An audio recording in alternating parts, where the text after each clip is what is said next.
Hello, it's Matt Linklater here. I want to share with you the 6 secrets of influence. That if you overlay these 6 secrets of influence of any one of your presentations, your sales presentations, your product presentations, or any kind of persuasive presentations that you have, you're going to get a little bit more compliance, and you're going to get the outcome, and you're going to accomplish the goals and have the success that ultimately you want to have. And so here are the 6 secrets of influence. Now, these 6 secrets of influence are taken right from Robert Cialdini's book, but there's many different ways you can use them. There's obviously many different principles of influence and secrets of influence that you could use, but I just took these 6, and we have other videos and other ideas on the principles of influence and secrets of influence and mental triggers that you could use.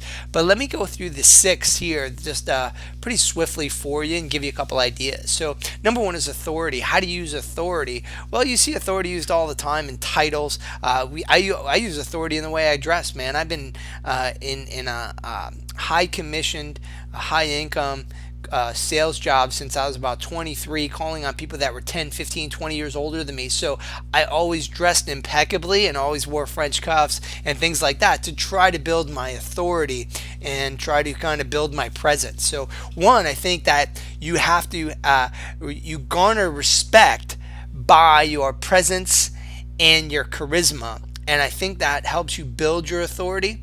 It's your communication that leads to your success ultimately, though. So one way I use authority, and let me give you a way to use authority when you're starting out, is a lot of time when people use authority, they kind of convolute it and say, for instance, let me give you my background. They'll say, oh, let me give you my background. I work for Allstate, AXA, Ameriprise. I was there for 10 years. I called on 13,000 financial advisors. I raised over $1 billion, and blah, blah, blah, blah, blah, blah, blah.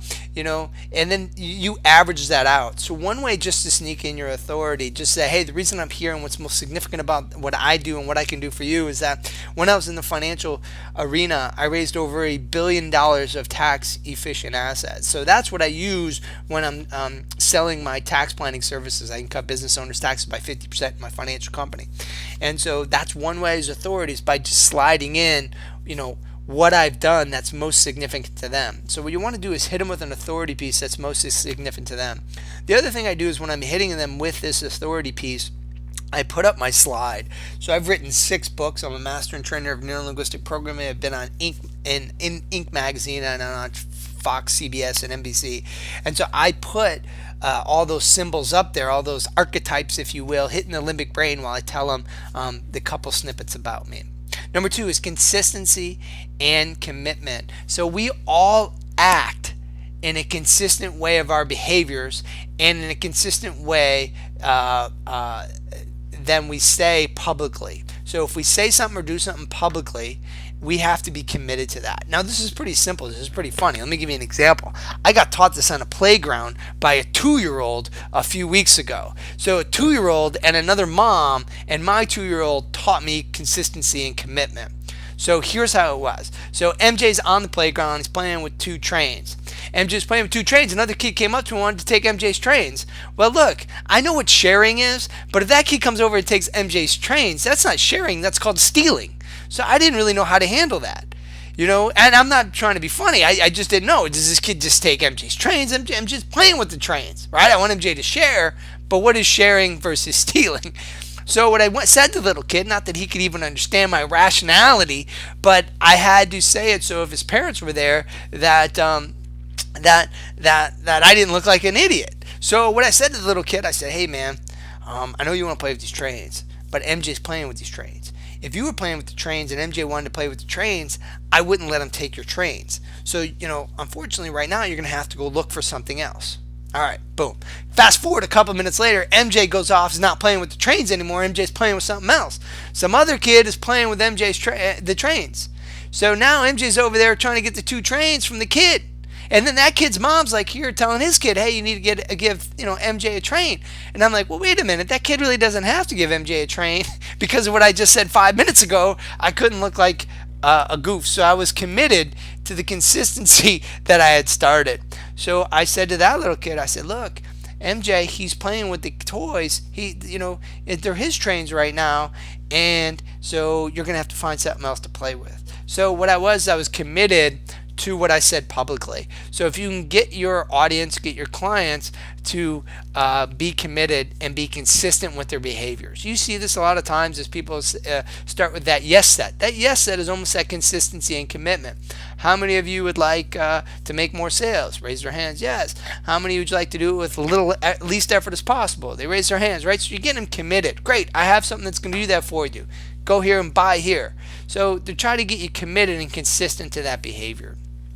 Number 3 is social proof. I use social proof in a couple different ways. You can use social proof. One is testimonials, but the biggest thing that I do is case studies.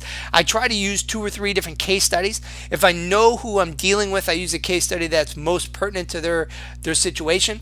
If I don't know their current situation, I use 3 case studies that they're likely to land under. So that's how I use social proof. There's many different ways, but to keep this video a little bit short and give you just some quick ideas to start utilizing today. Number 4 is reciprocity. All business is based on reciprocity. All sales is reciprocity. That contrast frame that I taught you in the previous video is reciprocity. The contrast frame is, hey, this is all the value I'm giving you. I'm asking you for this. So the reciprocal arrangement is, I'm doing all this. I need this small thing from you. So that is an idea of generating that reciprocity. Todd was in the other room today, overcoming somebody's objections. He did a great job. He didn't need my help. But one of the ideas that I whispered to him when he had the guy in hold, I said, hit the reciprocity. Say, hey, man, we did all this work for you. We got the lawyer on board. We got a referral for you to call. We did all this stuff for you. Can you give us another 30-minute call to demonstrate the value once more time? And we try to create that reciprocity right there by basically trying to make them feel guilty that we did all this work. Not going to lie to you. Number 5 is liking. How do you increase your liking? I think just your liking is really being human, being yourself. How do you increase your liking is creating some of those common experiences. What I always say is when creating liking with people, don't create just one common experience. You got to go shallow on 4 or 5 common experiences. Have you ever went deep on a common experience and then for 20 minutes you talked about motocross racing? I don't know. And then you go to a cocktail party and you have nothing to say to that person? That's happened to all of us. So what you want to do is go shallow on 3, 4, 5 different topics. And matter of fact, I am an extrovert, but I'm a hard driver. I just want the bottom line. I'm not as social or as expressive as even my wife or my brother Todd. This one strategy has helped me become more social is by going shallow on 4 or 5 different topics, because it helped me develop more things to talk about, and instead of having that, it's not a fear, but instead of having that disinterest, it's created at least a methodology to overcome my disinterest sometimes in overly creating small talk. But it's increased my liking too, I think, a little bit. Number 6 is scarcity. We see that all the time. In our tax planning here, I'm filming this and it's October. So our tax planning, look, if you want to save this year, you got to get your stuff over to the lawyer. It's for him to set up the other entities, blah blah blah blah blah. You see scarcity all the time on infomercials. Hey, the price of this product's going to change. This product's going away. So how do you use different types of scarcity? So really, the more of these strategies you can overlay in your presentation, the more you're going to have an impact and have an influential message now. So how to use authority, consistency, commitment, social proof, reciprocity, liking, and scarcity, and use them with volition, you're going to have more success.